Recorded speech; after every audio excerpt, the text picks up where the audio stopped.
Gilberto, ¿cómo estás? Con toda la bata, como siempre. Qué dicha, me alegra mucho, gracias por venir a Tenemos Quórum.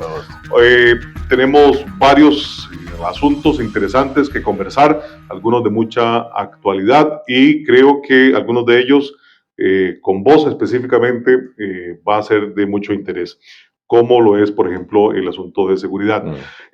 Sin embargo, me gustaría, ya que sos vos quien ha estado en el plenario alzando la voz durante todos estos días, que conversáramos sobre la posición del PLP en la votación de la posposición, que es el acomodo de la lista de los proyectos que se hace todos los días en el plenario, para decirlo de forma rápida y fácil, y que en términos generales el PLP ha estado votando en contra todos los días porque el Ejecutivo, por razones que uno sospecha, pero que no se sabe bien por qué, no ha convocado un solo proyecto para estas sesiones extraordinarias del Partido Liberal Progresista.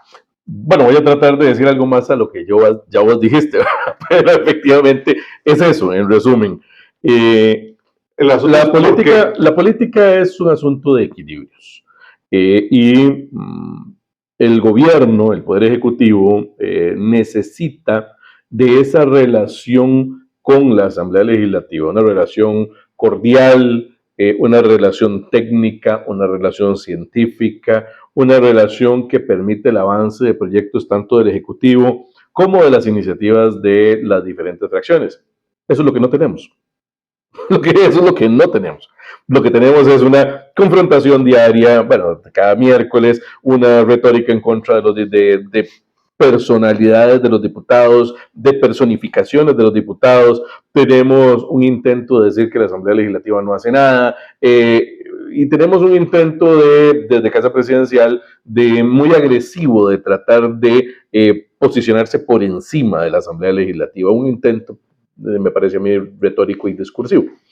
Pero desde esa perspectiva hay que tomar en cuenta que en el envío de la convocatoria de proyectos para las sesiones extraordinarias, al Poder Ejecutivo le corresponde velar al menos por los equilibrios con las diferentes fracciones. Equilibrios, por supuesto, que se reclaman, que se resienten, en donde, por ejemplo, a Liberación Nacional le convocan proyectos, a Nueva República le convocan proyectos, por supuesto que unos pocos de la fracción de gobierno, porque son pocos los que se ha presentado de la fracción de gobierno, a la Unidad le convocan, al Frente Amplio le convocan y al Partido Liberal Progresista no.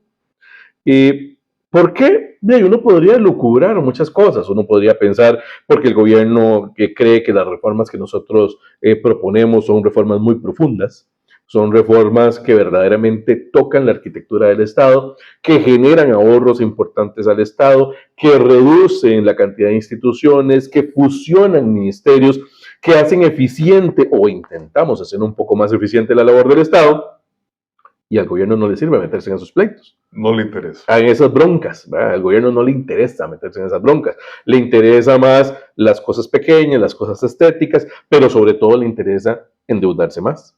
Le interesan los créditos, le interesan los créditos multilaterales, los créditos bilaterales, es decir, le interesa toda esa agenda del Ministerio de Hacienda que es que me presten plata afuera y ustedes aprueben créditos, ¿verdad? No sabemos bien para qué, porque no se ha visto nada. No se sabe, porque en realidad cuando se habla de créditos de apoyo presupuestario, por ejemplo, eso es gastarlo en lo que el gobierno se le ocurra. No hay proyectos específicos, no hay una carretera, no hay un puente, no hay dicen, es para pagar deudas, sí, pero ¿cómo? Si no se puede utilizar créditos externos para pagar deuda, por ejemplo. A diferencia de créditos, por ejemplo, como el del BCIE, que era el crédito por urgencia, ¿verdad? Que sí tenía 300 proyectos, 300 puentes y carreteras y un montón de cosas. Ahí sí, por supuesto, porque es inversión. Pero los apoyos presupuestarios es para que el gobierno saque aquí, ponga aquí. Bueno, entonces ante la falta de equilibrios, ante la falta de convocar estos proyectos, porque hay que recordar que la potestad de convocatoria la tiene el Poder Ejecutivo en estas sesiones extraordinarias, por supuesto que uno resiente que estos proyectos nuestros del Partido Liberal Progresista, que sí golpean la criminalidad, que sí golpean la estructura elefantiásica del Estado, que sí le generan ahorros a la gente, no se convoquen. Por supuesto que hay un resentimiento. Habrá que esperar las convocatorias ordinarias, perdón, las sesiones ordinarias para poder hacer avanzar esos proyectos. Entonces, digamos que uno podría pensar que es por eso, o porque hay un celo directo con el Partido Liberal Progresista, o porque quizás no quieren que la figura de Eliezer Feinsack despunte en el ámbito político nacional, porque lo ven como un riesgo ante sus aspiraciones electorales. Muchas cosas se pueden pensar ahí. Sí, algunas personas apuestan bastante a esa última tesis, ¿verdad? Es posible. Que el presidente lo que tiene es un pique, un clavo, como decimos en la calle, con Eli, y que trata de invisibilizarlo todo lo posible. Y no solo a él, sino a todo el resto de la fracción. Y al resto de la fracción por añadidura. Pero entonces lo que ha estado haciendo la fracción del PLP es votando en contra la posposición. Así es. Para mandar una señal de protesta. Además de las conversaciones que se mantienen habitualmente con la ministra de la Presidencia, sí. Para tratar de, es decir, de parte de nosotros hay buena voluntad. Claro, el jefe de fracción, don Diego Vargas, está en constante comunicación, solicitándole a la ministra de la Presidencia la convocatoria. Lo que dicen es que están estudiando los proyectos nuestros para ver si los convocan o no.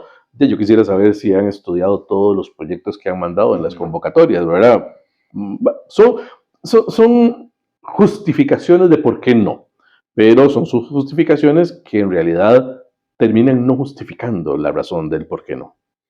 Sí. ¿Qué te ha parecido la convocatoria en materia de seguridad, que es una de tus especialidades? Bueno, ahí hay un tema interesante, porque hay que recordar que la primera convocatoria en extraordinarias no tenía prácticamente proyectos de seguridad, la segunda convocatoria ya tenía algunos proyecticos, y no fue sino hasta que empezamos a insistir prácticamente todos los días de que las agendas que estaba enviando el Ejecutivo eran ayunas en materia de seguridad, que enviaron una convocatoria, la tercera, si mal me parece, si mal no me parece, con una lista de proyectos en materia de seguridad un poco más robusta. Vos te recordás, y hago aquí un paréntesis, que durante casi el primer año el presidente Chávez negaba que había una crisis de seguridad. Claro, por supuesto. ¿Lo recordás? Claro, bien, claro. Aquí la Plaza de la Democracia. Me recordaba tanto las palabras de la exministra de Seguridad, doña Yanina del Vecchio, que decía que la seguridad era un tema de percepción, ¿verdad?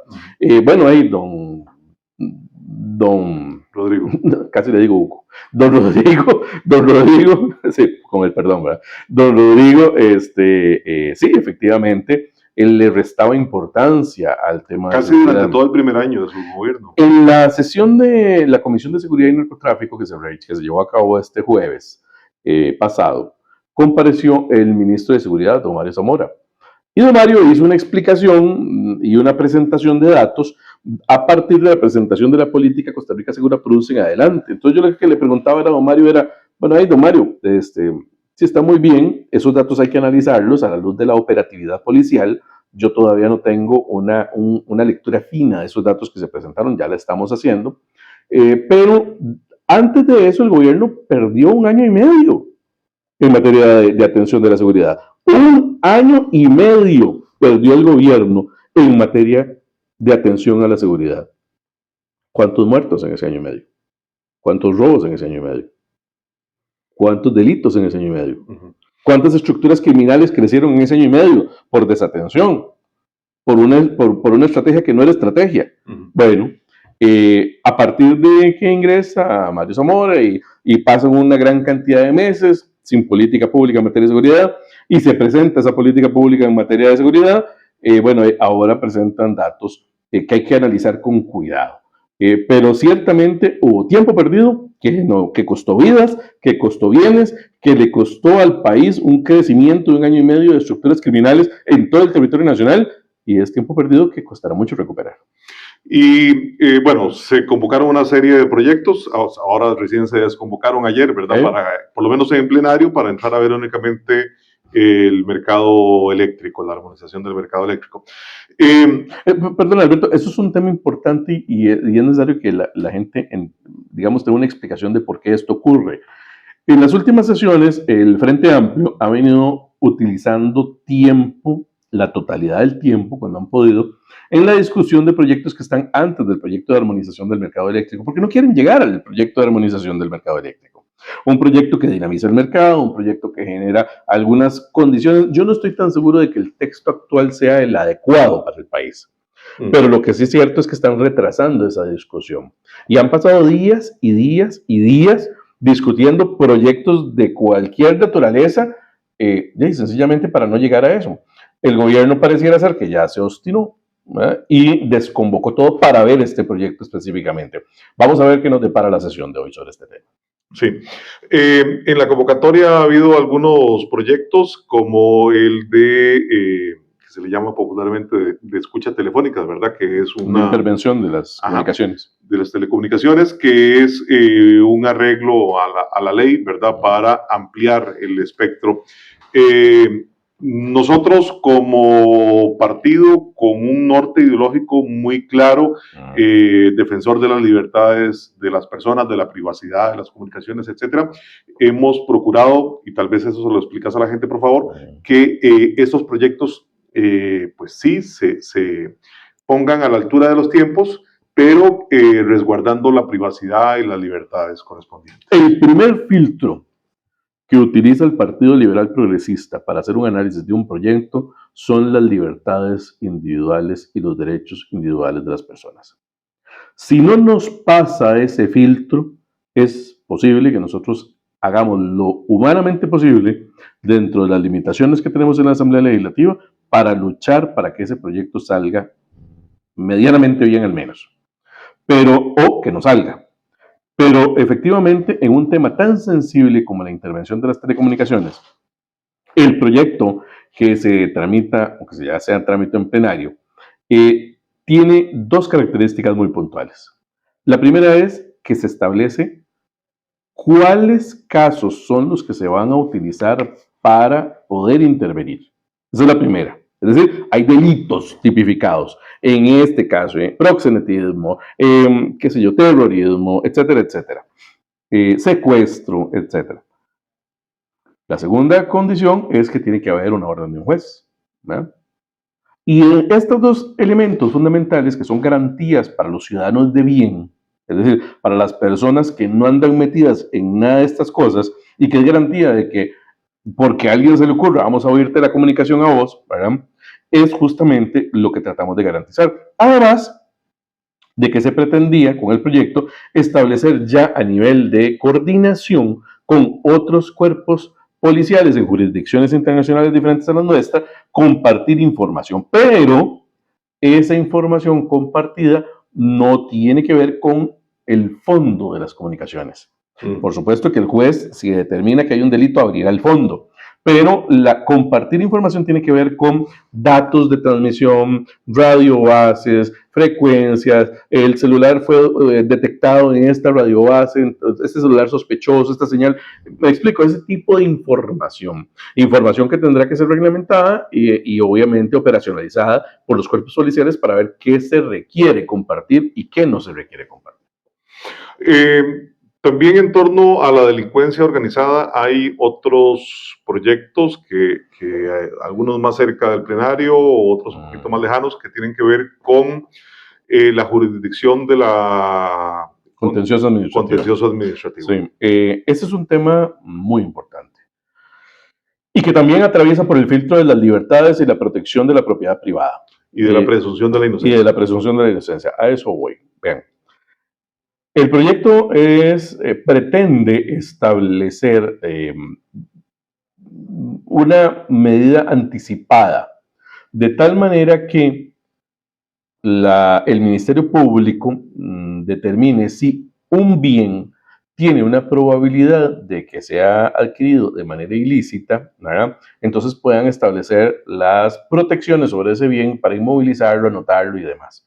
Hay una discusión muy grande sobre este tema. A nosotros nos preocupan tres cosas muy puntuales. Uno, el respeto a la presunción de inocencia, al principio de la presunción de la inocencia, que es una garantía constitucional de todos los ciudadanos del país. En segundo lugar, el derecho a la propiedad privada, que también es una garantía constitucional para todos los ciudadanos del país. Y en tercer lugar, y esto es algo fundamental, es la posibilidad de que nuestros cuerpos policiales puedan tener una ley efectiva, garantizándole el derecho a las personas de también de poder defenderse. Y es que aquí es donde está el meollo del asunto. Esto tiene que ver con el contencioso porque no estamos hablando de un proceso penal. Aquí no se están juzgando personas, aquí se están juzgando bienes. Y esa es la diferencia. Alguna gente dirá, bueno, pero ¿por qué están metiendo temas de narcotráfico en el contencioso? Bueno, porque no estamos hablando de que Gilberto Campos o Alberto Gardens sean sospechosos de narcoactividad o de legitimación de capitales. No, estamos hablando de que una cuenta a nombre de Alberto Gardens, que tiene $1,500,000, ¿verdad? Y nadie sabe cómo llegó ahí. Entonces, esa sospecha debería iniciar un procedimiento previo de investigación y bajo sospecha fundada, es decir, que establezca la probabilidad real de que ese dinero provenga de una actividad ilícita, entonces sí, solicitarle al juez la inmovilización de esa cuenta. Sí. ¿Okay? Y eso quien debe hacerlo es el Ministerio Público. El Ministerio Público debería hacerlo. ¿Cuál es el problema? Que el proyecto es un proyecto malo, desde el punto de vista de que tiene algunos errores y algunos detalles que hay que resolver. No, y unos conceptos muy amplios como meter a la Contraloría. Unos conceptos muy amplios y obviamente la Comisión de Seguridad y Narcotráfico, estoy hablando de malo en sus primeras versiones, ¿verdad? Ya depurado por la Comisión de Seguridad y Narcotráfico, con el aporte de todos los diputados y diputadas de la comisión, pues obviamente aún restaba camino por tramitar. Sin embargo, hay que recordar que la corriente legislativa tiene tiempos, ¿verdad? Y la razón por la cual este proyecto sale de comisión es porque estábamos a contratiempo, o se votaba o se archivaba, entonces había que votarlo. Todos coincidíamos en que era un proyecto importante, entonces se dejó avanzar con el compromiso de corregirlo en la etapa de vía artículo 137, presentación de mociones de fondo, en el plenario. Entonces estamos en esa etapa.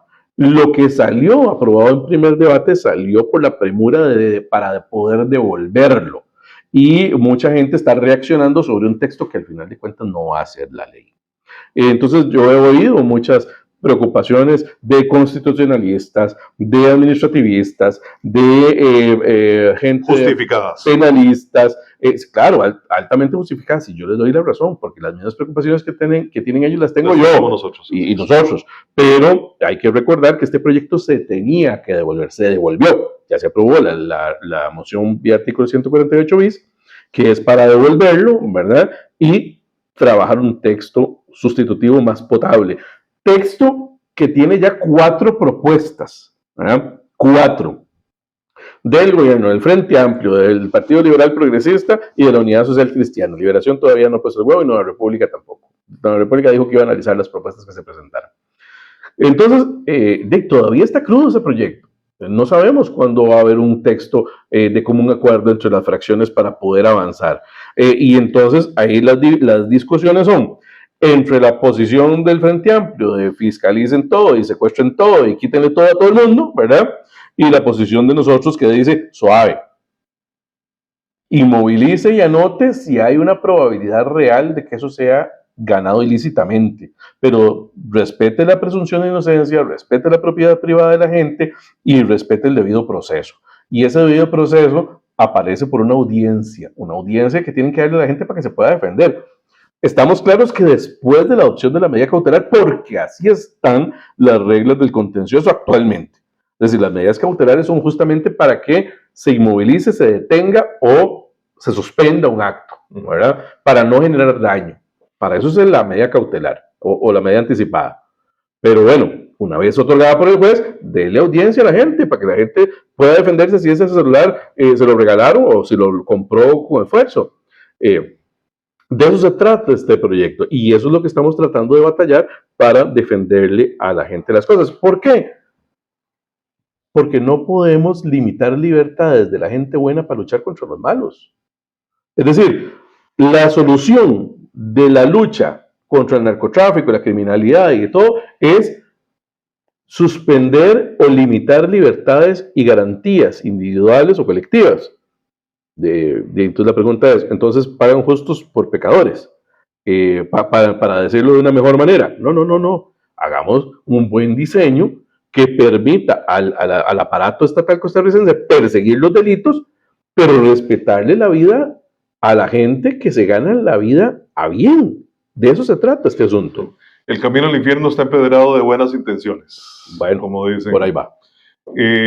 Y lamentablemente hay otros proyectos, este no es el único, Muchos ha más. habido otros y hay en cola otros proyectos relacionados con la extinción de dominio que pretenden invertir. Esto es una extinción de dominio a la brava, porque el artículo 22 ter, que está en el proyecto, establece que una vez hecha la medida cautelar, todos los bienes pasan a manos del ICD, del Instituto Costarricense contra las Drogas, y el ICD dispondrá de ellos.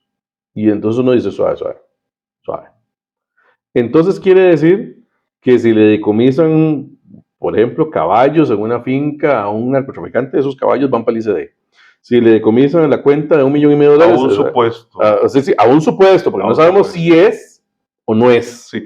Ese proyecto tiene otro problema, o tenía, por lo menos en sus etapas previas, del monto, ¿verdad? Que establecía un monto de $50,000 en 10 años, sí. ¿verdad? Lo que pasa es que la ley ya dice que habrá posibilidad de investigar 10 años hacia atrás.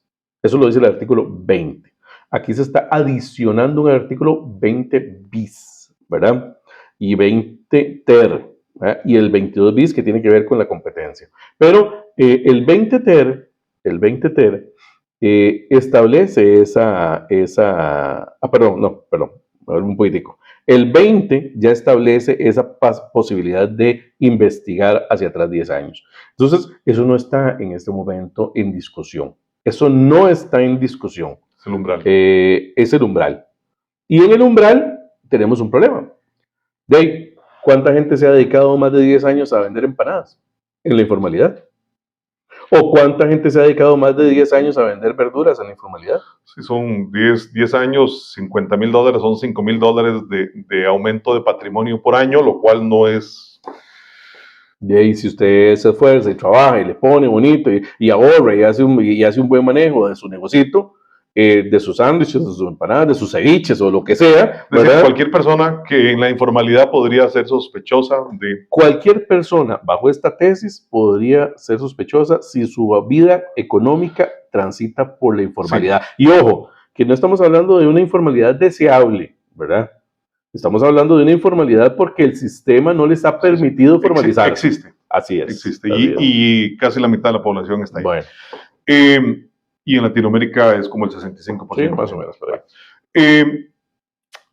Esto es importante discutirlo y que la gente lo tenga claro porque no se trata, como una diputada quiso endilgarnos de muy mala fe, que el PLP está a favor de los narcos. Ya esa respuesta la tenemos lista. O sea, eso no, nada está más lejano de la realidad. Lo que pasa es que la simplificación de algo complicado como esto es populismo. Vamos a ver, hay que entender, político hay que entender que la izquierda latinoamericana, lo que le ha encantado toda la vida es quitarle las cosas a la gente.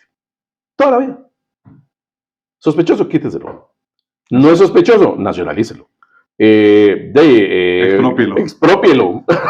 Expropiese, decían allá en el sur, ¿verdad? Pero le ha encantado toda la vida, eso es lo que le ha encantado a la izquierda. Quitarle los bienes a la gente. Y hay que recordar que la gente se gana sus bienes con esfuerzo, con trabajo. Así es. Y los impuestos salen de algún lado. Los impuestos salen del trabajo y del esfuerzo de la gente también. Entonces, no es extraño reconocer esas cosas en nuestro muy tico socialismo. Vamos a otros temas. Nos quedan aproximadamente 10 minutos de Tenemos Quórum. 5 minutos de Tenemos Quórum. Temas importantes que no son nuevos, pero que siguen ahí chimando todos los días. Cruzitas, por ejemplo. Cruzitas ya es un asunto de seguridad nacional. Cruzitas es un asunto de defensa de la soberanía nacional. En el momento en que hay ya indicios de grupos armados dispuestos a enfrentar a nuestra fuerza pública, el Estado costarricense, el Estado, no el gobierno, el Estado debe reaccionar de manera contundente y distinta a la forma en la que han venido operando. Nosotros necesitamos recuperar Cruzitas. Necesitamos recuperar esa zona. Son 900 hectáreas, más quizás, en donde hemos perdido control de la soberanía nacional. Y es necesario que este gobierno, que entiende perfectamente que tiene su obligación en mantener la soberanía nacional intacta, haga algo ya para evitar que este tipo de situaciones se den dentro del territorio nacional.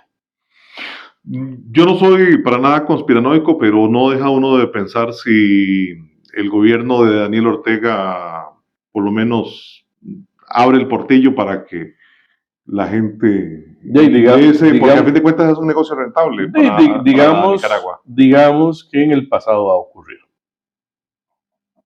Nada hace pensar que en el presente no esté ocurriendo. Así es que, en lo que corresponde a nuestro metro cuadrado del río San Juan para acá, nosotros necesitamos defender nuestra soberanía. ¿Vos ves que de parte del gobierno hay algún interés o que estén apuntando de alguna manera a rescatar crucitas? La pregunta tiene dos aristas. La primera es lo que se puede hacer desde el punto de vista policial. La segunda es la situación jurídica de crucitas. Usted me pregunta a mí, fue un error gravísimo, no permitir la explotación controlada, sostenible y ordenada de esa finca. Fue un error, porque el resultado lo tenemos a la vista. Eso fue, yo recuerdo que fue un diputado del Frente Amplio que estuvo liderando esa lucha. Uno podría partir entonces de esa presunción para decir que el resultado de Crucitas es en parte responsabilidad del Frente Amplio. Y en segundo lugar... Candidato a la presidencia. Que fue candidato a la presidencia, Edgar Daraya, me parece que era como se llama. Que fue candidato a la presidencia después. El desastre de Crucitas viene de ahí. No podría uno decir que es todo responsabilidad de él, pero esa fue la génesis de lo que tenemos hoy. Y en segundo lugar, desde el punto de vista policial, entonces la extracción debería verse otra vez con lupa y revisar el código minero para permitir la extracción ordenada, sostenible, en armonía con la naturaleza. A ver, en el mundo países ya lo hacen, Noruega, Suecia, países desarrollados están explotando minería de metales de todo tipo en armonía con la naturaleza, y después de que termina la operación está la forma en la cual recuperan el área es increíble. Y desde el punto de vista policial, el gobierno tiene que dar verdaderamente la señal de que la seguridad del país le interesa y destinar recursos en serio. En lugar de endeudarse con la Corporación Andina, por ejemplo. En lugar de seguir pagando membresías premium para seguirse endeudando más. Sí. Se nos quedan muchos temas como siempre. Me parece que esta conversación es importante porque se deja clara la posición del PLP respecto a algunos asuntos polémicos y le dejamos con total claridad a la gente cuál es nuestra posición y cuáles son nuestros intereses, que siempre es la libertad, el derecho. Y quiero rescatar algo que el PLP ha dejado en claro en estos 2 años de función legislativa. Nuestra buena voluntad a colaborar con el gobierno en las áreas donde creemos que tenemos que colaborar y no entrabar también muchas veces. La seguridad es un ejemplo de eso. Así es. Muchísimas gracias, Gilberto. Todo gusto.